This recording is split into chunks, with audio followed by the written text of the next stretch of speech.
श्रीगुरुभ्यो नमः। हरिः ओम्। गणानां त्वा गणपतिगुं हवामहे कविं कवीनामुपमश्रवस्तमम् ज्येष्ठराजं ब्रह्मणां ब्रह्मणस्पत आनः शृण्वन्नोतिभिः सीदसादनम् प्रणो देवी सरस्वती वाजेभिर्वाजिनीवती धीनामभिद्र्यवतु। श्रीगणेशाय नमः। श्रीसरस्वत्यै नमः। श्रीगुरुभ्यो नमः। हरिः ओम्।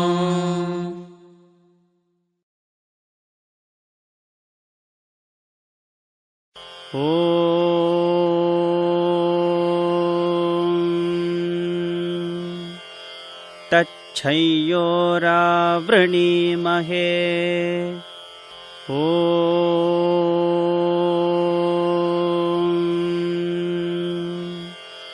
तच्छयोरावृणीमहे गातुं यज्ञाय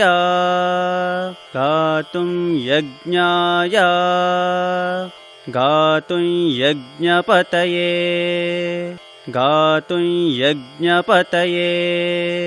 दैवी स्वस्तिरस्तु नः। दैवी स्वस्तिरस्तु नः। स्वस्तिर्मानुषेभ्यः ऊर्ध्वं जिगातु भेषजम् शन्नो अस्तु द्विपदे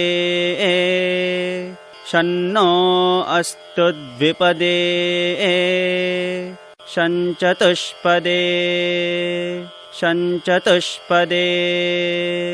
ॐ शान्तिः। ॐ सहस्रशीर्षा पुरुषः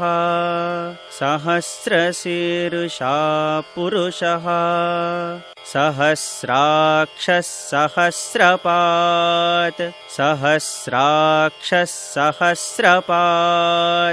स भूमिं विश्वतो वृत्वा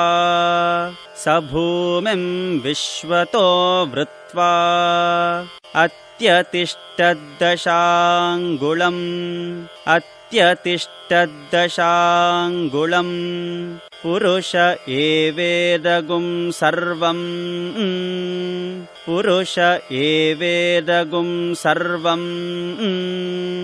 यद्भूतं यच्छभव्यम्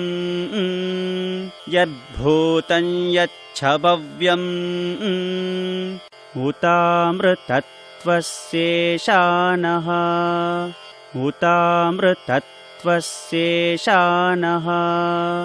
यदन्नेनातिरोहति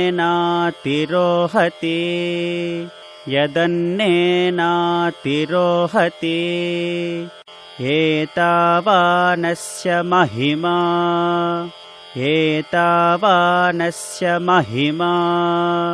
अतो ज्यायागश्च पूरुषः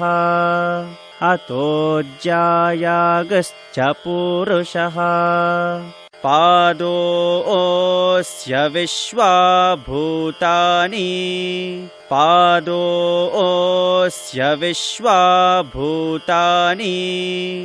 त्रिपादस्यामृतं दिवि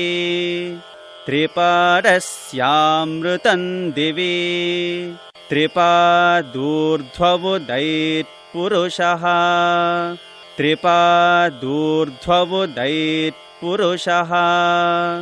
पादोऽस्येह भवात् पुनः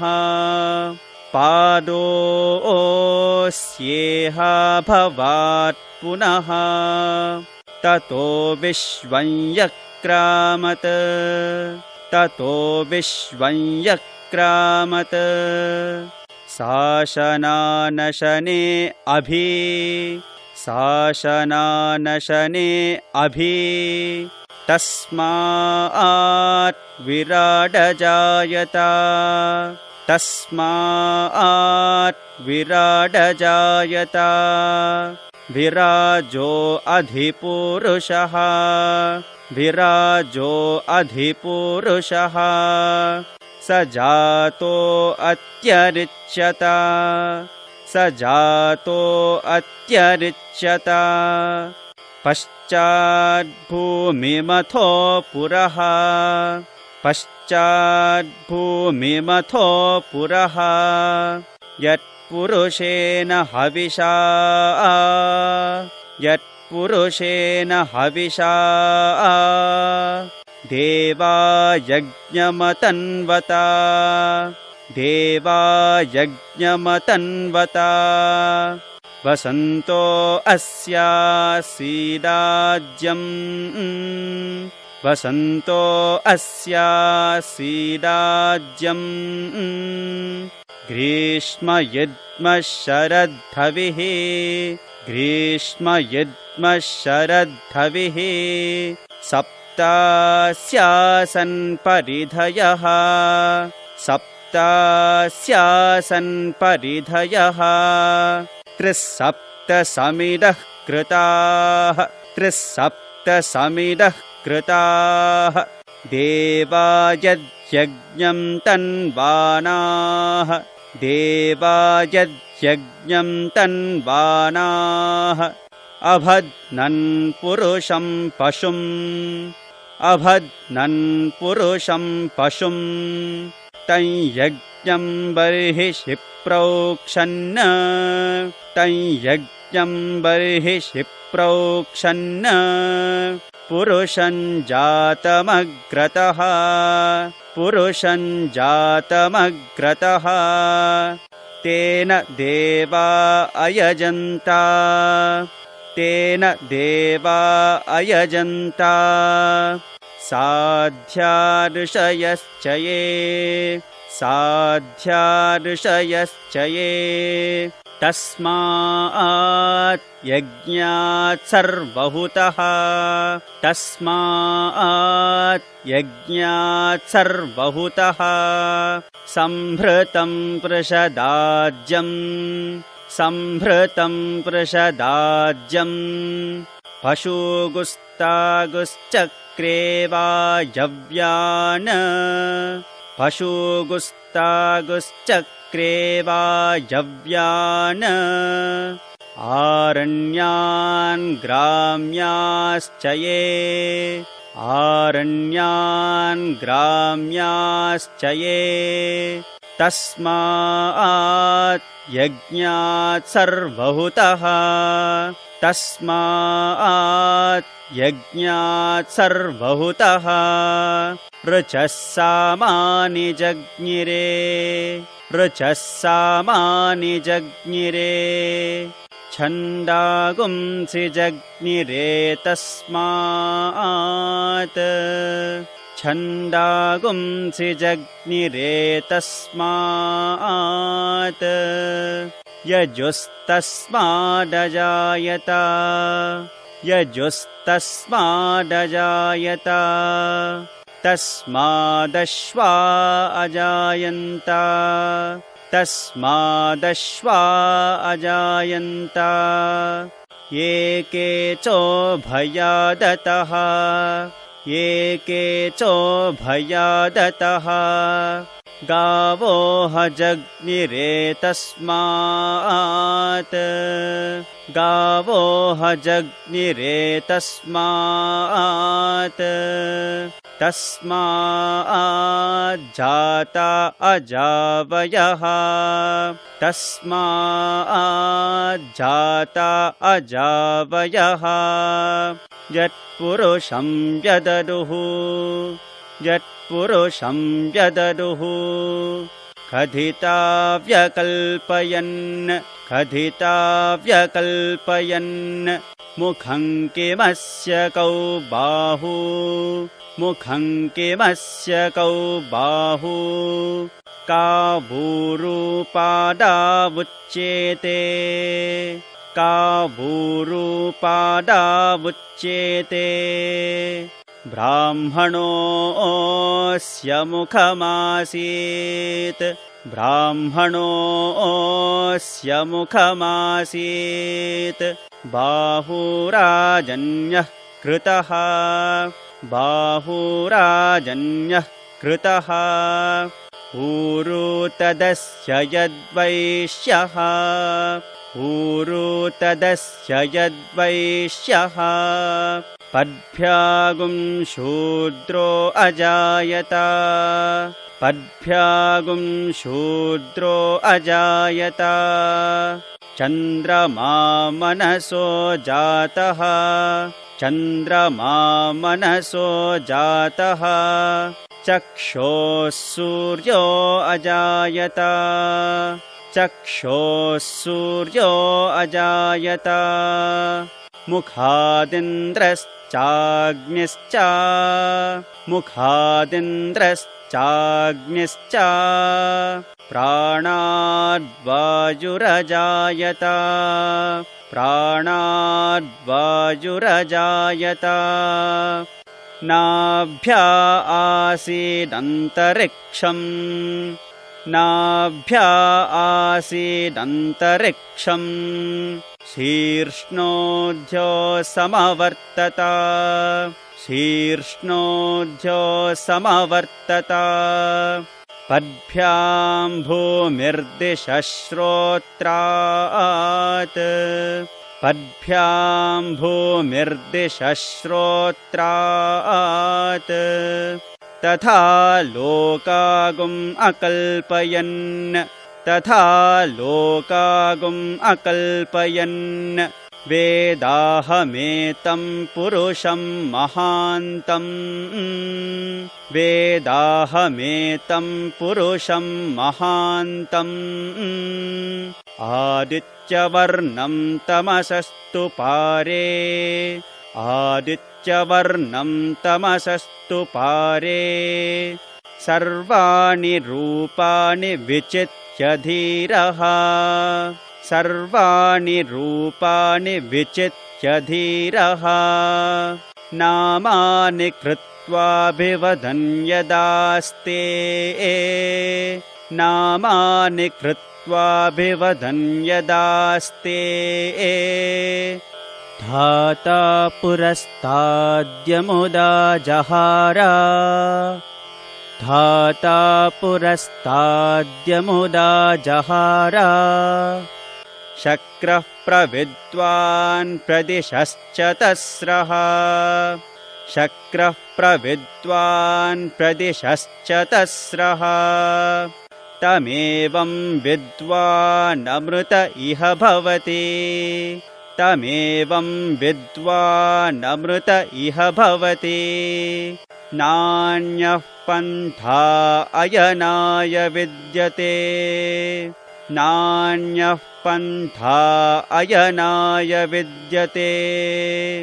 यज्ञेन यज्ञमयजन्त देवाः यज्ञेन यज्ञमयजन्त देवाः तानि धर्माणि प्रथमान्यासन्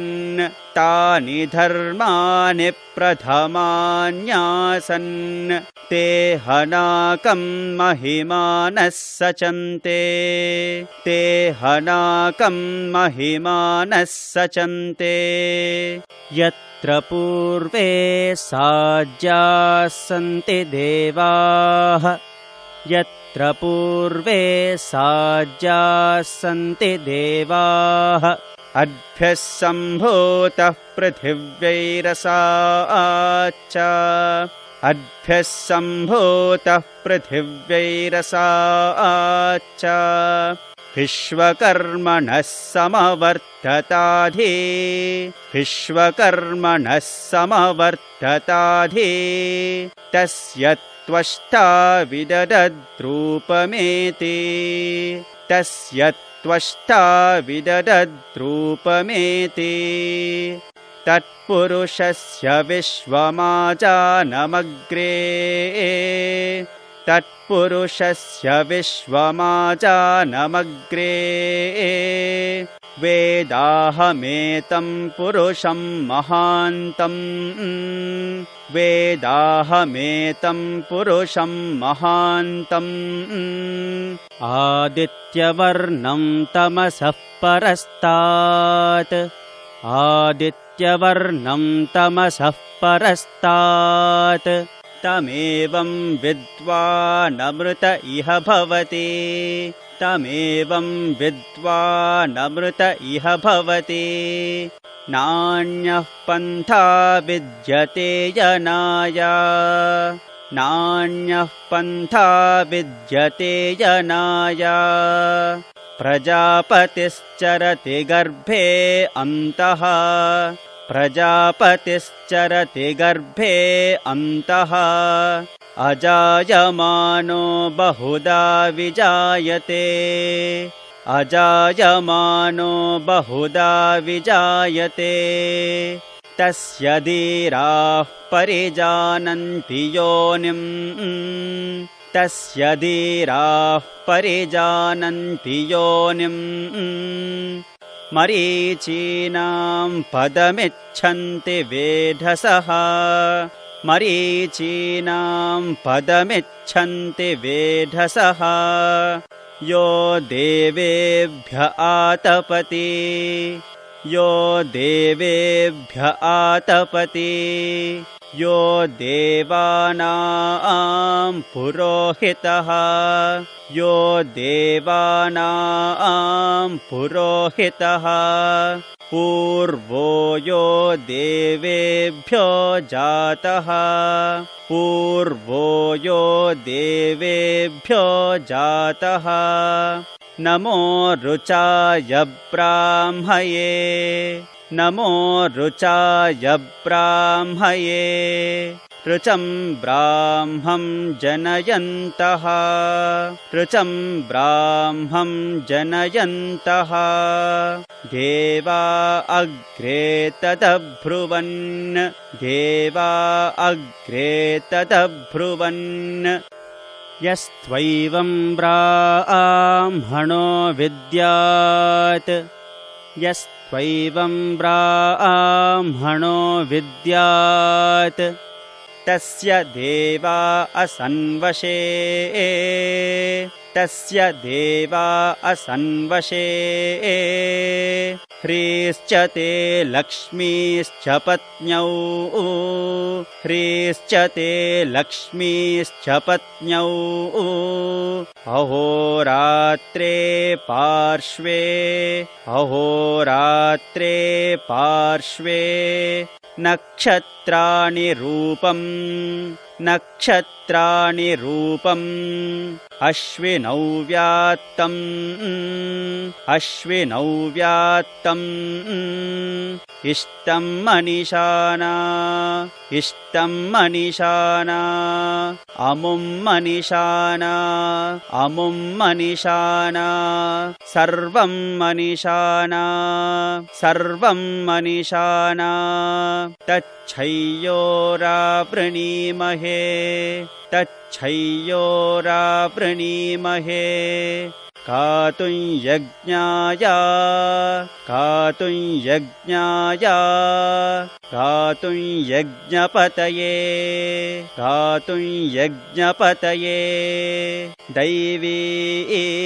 स्वस्तिरस्तु नः दैवी स्वस्तिरस्तु नः स्वस्तिर्मानुषेभ्यः स्वस्तिर्मानुषेभ्यः ऊर्ध्वं जिगातु भेषजम् ऊर्ध्वं जिगातु भेषजम् शन्नो अस्तु द्विपदे शन्नो अस्तु द्विपदे शञ्चतुष्पदे शञ्चतुष्पदे ॐ शान्तिः शान्तिः शान्तिः। ॐ तच्छंयोरावृणीमहे गातुं यज्ञाय गातुं यज्ञपतये दैवी स्वस्तिरस्तु नः स्वस्तिर्मानुषेभ्यः ऊर्ध्वं जिगातु भेषजम् शन्नो अस्तु द्विपदे शं चतुष्पदे ॐ शान्तिः शान्तिः शान्तिः सहस्रशीर्षा पुरुषः सहस्राक्षः सहस्रपात् स भूमिं विश्वतो वृत्वा अत्यतिष्ठद्दशाङ्गुलम् पुरुष एवेदगुं सर्वम् यद्भूतं यच्च भव्यम् उतामृतत्वस्येषानः यदन्नेनाधिरोहति एतावानस्य महिमा अतोऽज्यायागश्च पूरुषः पादोऽस्य विश्वाभूतानि त्रिपादस्यामृतम् दिवि त्रिपादोर्ध्व उदैत्पुरुषः पादोऽस्येह भवात् पुनः ततो विश्वम् व्यक्रामत् शासनादशने अभि तस्माद्विराडजायत विराजो अधिपूरुषः स जातो अत्यरिच्यत पश्चाद्भूमिमथो पुरः यत्पुरुषेण हविषा देवा यज्ञमतन्वत वसन्तो अस्यासीदाज्यम् ग्रीष्म इद्मः शरद्धविः सप्तास्यासन् परिधयः त्रिसप्तसमितः कृताः देवा यज्ञन्तन्वानाः अबध्नन् पुरुषम् पशुम् तय्यज्ञम् बर्हिषि प्रोक्षन् पुरुषम् जातमग्रतः तेन देवा अयजन्त साध्यार्षयश्च ये तस्माद्यज्ञात् सर्वहुतः सम्भृतम् वृषदाज्यम् पशोगस्तागश्चक्रेवाजम्यान् आरण्यान् ग्राम्याश्च ये तस्माद्यज्ञात् सर्वहुतः ऋचः सामानि जज्ञिरे छन्दागुंसि जज्ञिरे तस्मात् यजुस्तस्मादजायत तस्मादश्वा अजायन्त ये केचोभयादतः गावो जज्ञिरे तस्मात् तस्माज्जाता अजावयः यत्पुरुषम् यदधुः कतिधा व्यकल्पयन् मुखम् किमस्तकौ बाहू का भूरूपादाबुच्येते ब्राह्मणोऽस्य मुखमासीत् बाहूराजन्यः कृतः पूरो तदस्य यद्वैश्यः पद्भ्यागुंशोद्रो अजायत चन्द्रमा मनसो जातः चक्षोः सूर्यो अजायत मुखादिन्द्रश्चाग्निश्च प्राणाद्वायुरजायत नाभ्या आसीदन्तरिक्षम् शीर्ष्णाद्यौः समवर्तत पद्भ्याम् भूमिर्दिशः श्रोत्रात् तथा लोकागुम् अकल्पयन् वेदाहमेतम् पुरुषम् महान्तम् आदित्यवर्णम् तमसस्तु पारे सर्वाणि रूपाणि विजित्य धीरः नामानि कृत्वाभिवदन यदास्ते धाता पुरस्ताद्यमुदा जहार शक्रः प्रभिद्वान् प्रतिशश्चतस्रः तमेवम् विद्वानमृत इह भवति नान्यः पन्था अयनाय विद्यते यज्ञेन यज्ञमयजन्त देवाः तानि धर्माणि प्रथमान्यासन् ते हनाकम् महिमानः सचन्ते यत्र पूर्वे साध्याः सन्ति देवाः अद्भ्यः सम्भूतः पृथिव्यैरसाच्च विश्वकर्मणः समवर्तताधि तस्य त्वष्टा विदधद्रूपमेति तत्पुरुषस्य विश्वमाजानमग्रे वेदाहमेतम् पुरुषम् महान्तम् आदित्यवर्णम् तमसः परस्तात् तमेवम् विद्वानमृत इह भवति नान्यः पन्था विद्यते जनाय प्रजापतिश्चरति गर्भे अन्तः अजायमानो बहुधा विजायते तस्य धीराः परिजानन्ति योनिम् मरीचीनाम् पदमिच्छन्ति वेधसः यो देवेभ्य आतपति यो देवानाम् पुरोहितः पूर्वो यो देवेभ्यो जातः नमो रुचाय ब्राह्मणे रुचम् ब्राह्मम् जनयन्तः देवा अग्रे तदब्रुवन् यस्त्वैवम् ब्राह्मणो विद्यात् तस्य देवा असन्वशे ह्रीश्चते लक्ष्मीश्च पत्न्यौ अहोरात्रे पार्श्वे नक्षत्राणि रूपम् अश्विनौ व्यात्तम् इष्टम् मनिषाण अमुम् मनिषाण सर्वम् मनिषाण ॐ तच्छंयो रावृणीमहे गातुम् यज्ञाय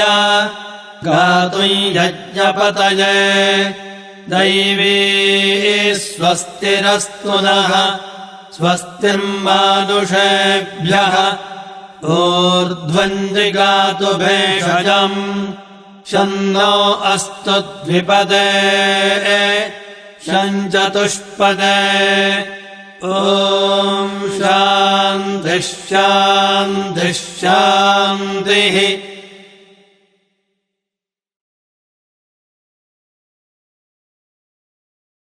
ॐ हिरण्यवर्णां हरिणीं सुवर्णरजतस्रजाम् चन्द्रां हिरण्मयीं लक्ष्मीं जातवेदो महावः तां महावः जातवेदो लक्ष्मीमनपगामिनीं यस्यां हिरण्यं विन्देयङ्गामश्वं पुरुषानहम् अश्वपूर्वां रथमध्यां हस्तिनादप्रबोधिनीं श्रियं देवीमुपह्वये श्रीर्मा देवी जुषतां कांसोऽस्मितां हिरण्यप्राकाराम् आर्द्राञ्ज्वलन्तीं तृप्तां तर्पयन्तीं पद्मे स्थितां पद्मवर्णां तामिहोपह्वये श्रियम् चन्द्रां प्रभासां यशसा ज्वलन्तीं श्रियं लोके देवजुष्टामुदारां तां पद्मिनीमीं शरणमहं प्रपद्ये लक्ष्मीर्मे नश्यतां त्वां वृणे आदित्यवर्णे तपसोऽधिजातो वनस्पतिस्तव वृक्षोऽथ बिल्वः तस्य फलानि तपसानुदन्तु मायान्तरायाश्च बाह्या लक्ष्मीः उपैतु मान्दे एव सखः कीर्तिश्च मणिना सह प्रादुर्भूतोऽस्मि राष्ट्रेऽस्मिन् कीर्तिमृद्धिं ददातु मे क्षुत्पिपासामलाञ्ज्येष्ठामलक्ष्मीन्नाशयाम्यहम् अभूतिं समृद्धिं च सर्वान् निर्णुद मे गृहात् गन्धद्वारान्दुराधर्षान् नित्यपुष्टाङ्करीषिणीम् ईश्वरीं सर्वभूतानां तामिहोपह्वये श्रियम् मनसः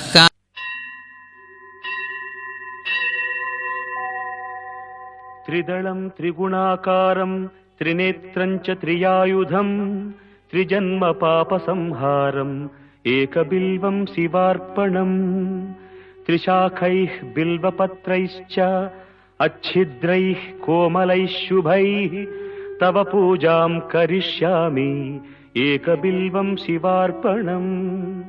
कोटिकन्या महादानं तिलपर्वतकोटयः काञ्चनं शीलदानेन एकबिल्वं शिवार्पणम् काशीक्षेत्रनिवासं च कालभैरवदर्शनं प्रयागे माधवं दृष्ट्वा एकबिल्वं शिवार्पणम् इन्दुवारे व्रतं स्थित्वा निराहारो महेश्वर नक्तं हौष्यामि देवेश एकबिल्वं शिवार्पणम् रामलिङ्गप्रतिष्ठा च वैवाहिककृतं तथा तटाकादि च सन्तानम् एकबिल्वं शिवार्पणम् अखण्डबिल्वपत्रं च आयुतं शिवपूजनम् कृतं नाम सहस्रेण एकबिल्वं शिवार्पणम् उमया सह देवेश नन्दिवाहनमेव च भस्मलेपन सर्वाङ्गम् एकबिल्वं शिवार्पणम् सालग्रामेषु विप्राणां तटाकं दशकूपयो यज्ञकोटिसहस्रश्च एकबिल्वं शिवार्पणम् दन्तिकोटिसहस्रेषु अश्वमेधशतक्रतौ कोटिकन्या महादानम् एकबिल्वं शिवार्पणम् बिल्वानां दर्शनं पुण्यं स्पर्शनं पापनाशनम् अघोरपापसंहारम् एकबिल्वं शिवार्पणम् सहस्रवेदपाठेषु ब्रह्मस्थापनमुच्यते अनेकव्रतकोटीनाम् एकबिल्वं शिवार्पणम् अन्नदानसहस्रेषु सहस्रोपनयनं तथा अनेकजन्मपापानि एकबिल्वं शिवार्पणम् बिल्वाष्टकमिदं पुण्यं यः पठेत् शिवसन्निधौ शिवलोकमवाप्नोति एकबिल्वं शिवार्पणम्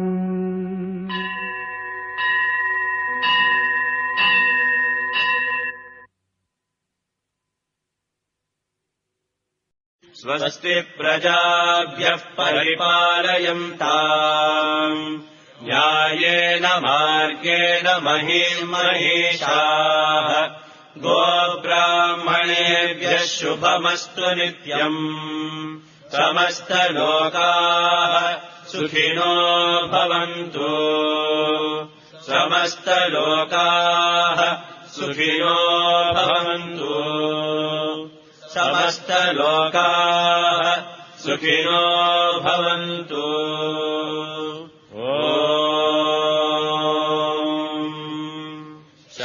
शान्ति शान्ति शान्तिः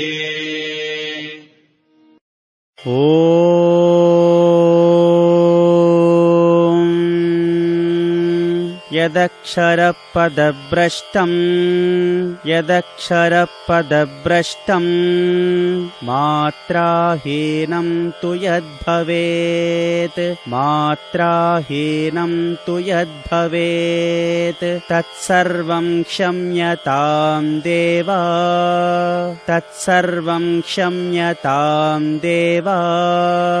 नारायण नमोऽस्तुते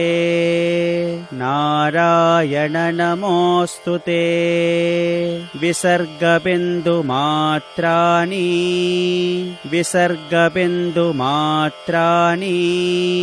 पदपादाक्षराणि च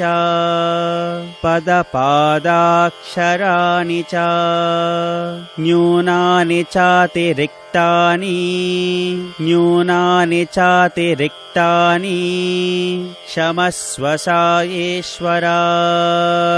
क्षमस्व सायेश्वरा अपराधसहस्राणि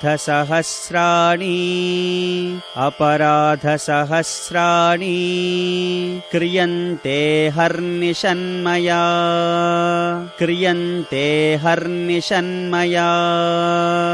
दासोऽयम् इति मां मत्वा क्षमस्व सायेश्वरा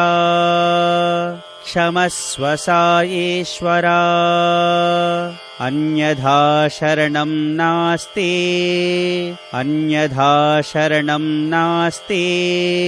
त्वमेव शरणं मम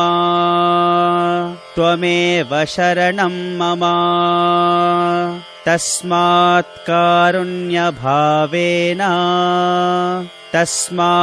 कारुण्यभावेन रक्ष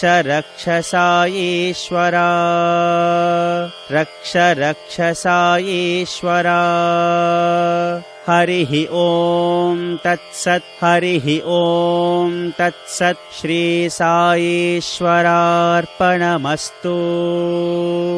श्री सायेश्वरार्पणमस्तु